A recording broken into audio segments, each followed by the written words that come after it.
Young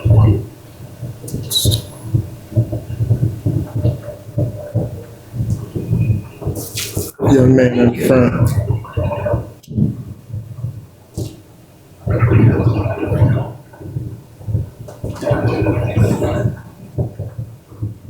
Good evening.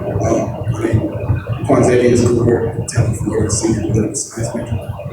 My question kind of, it's kind of almost not really a full question, so anyone can kind of respond to the same place.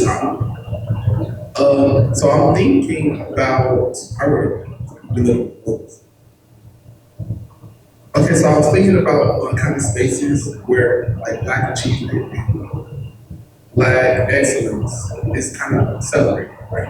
So I'm thinking in these places, and I want to essentially ensure that we stay connected to a struggle without centralizing, if that makes sense.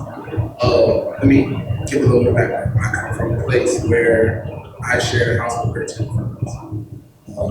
Really, I felt out of place being at testimony. A lot of problems, a lot of big names everywhere.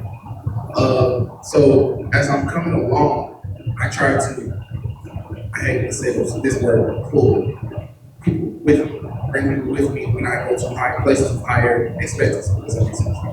Okay, so when I go back, I tend to focus on the struggle when I talk, to let you know that yes, people who struggle do come from where you come from, if that makes sense. But at what point does it become kind of a crutch when I'm using struggle to beat my story?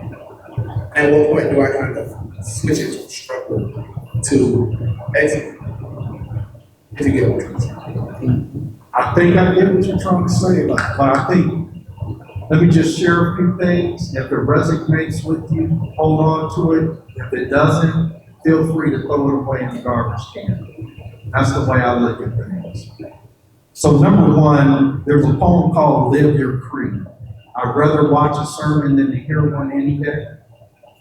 I'd rather one walk with me than just show me the way. That kind of sounds like what you're saying. So the first thing I'm saying to you is continue to live your creed. I always want to be judged through my work and my action and not what I tell you I'm going to do. So even though I'm having this conversation with you today, I think you need to read up on who we are and what I've done and see if my actions match what I said today. And the last thing, only God can judge me. When I leave this position, when I leave this earth, when I leave this life, none of these folks in this room or family members can judge me. Only God can judge me. So be true to yourself. That's the biggest piece of advice I would tell you. Others will follow. I would say, just seeing you stand up and you're still here, you didn't walk out. You've got great eye-to-eye contact, obviously very smart, strong. It's a shame if you're not successful.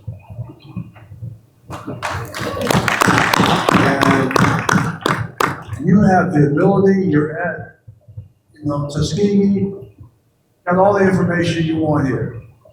You got libraries, you got teachers, you have professors. It's a shame if you're not successful. And so what is the missing piece?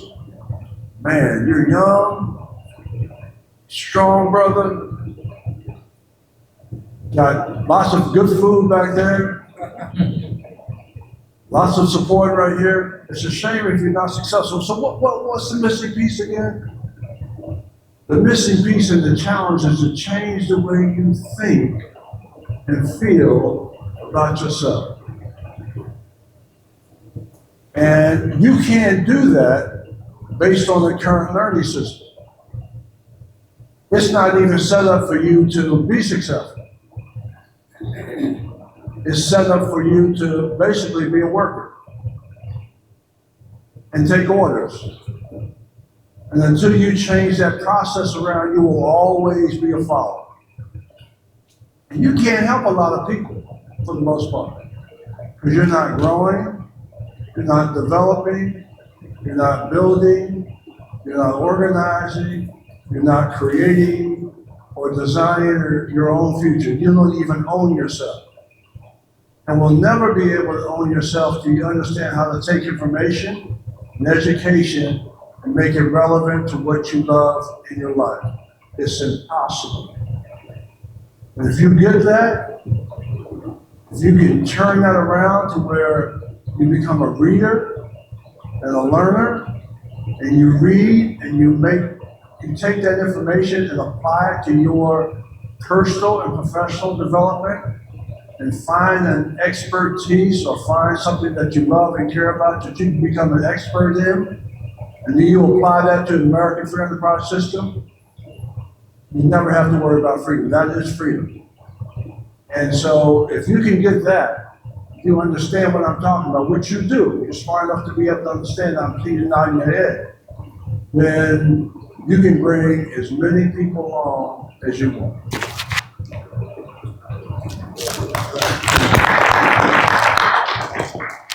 And I would just say, young man, you are Black excellence.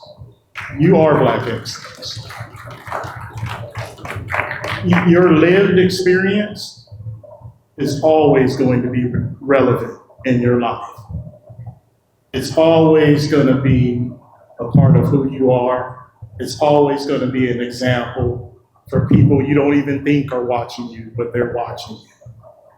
So never lose sight of your lived experience, because it's in your DNA, and it's a shining example of what Black excellence is.